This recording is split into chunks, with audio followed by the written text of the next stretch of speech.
coming back to the first subject about globalization, because from an industry angle, there is a lot of misperceptions about globalization. And one of the biggest misperceptions is the fact that people think that a global company like globalization. They don't.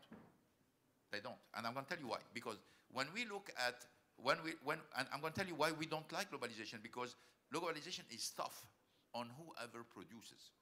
Globalization is tough on whoever works. Why? Because you are competing against everybody everywhere.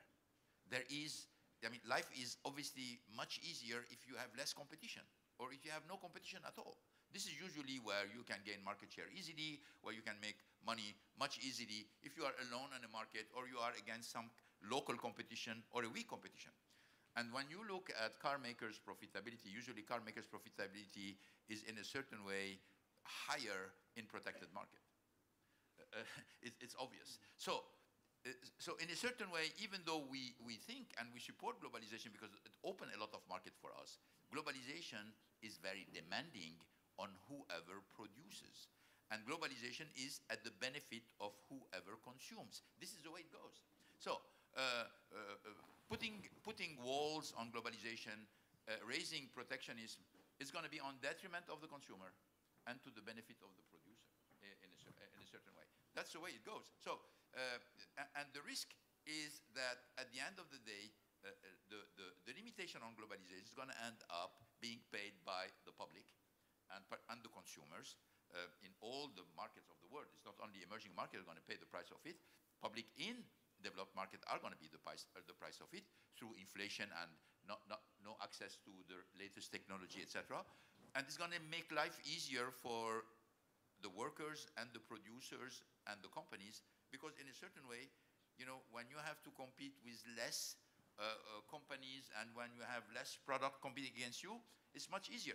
Except it's much easier, but in a certain way, it's not sustainable, because even if you can get benefit on the short term, at a certain point in time, the walls are going to crumble, and people are going to ask for more competitiveness, more access to product and technologies.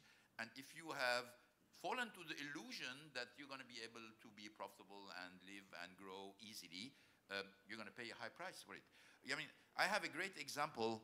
I have a great example in Brazil, where you know, we have been complaining for a very long time.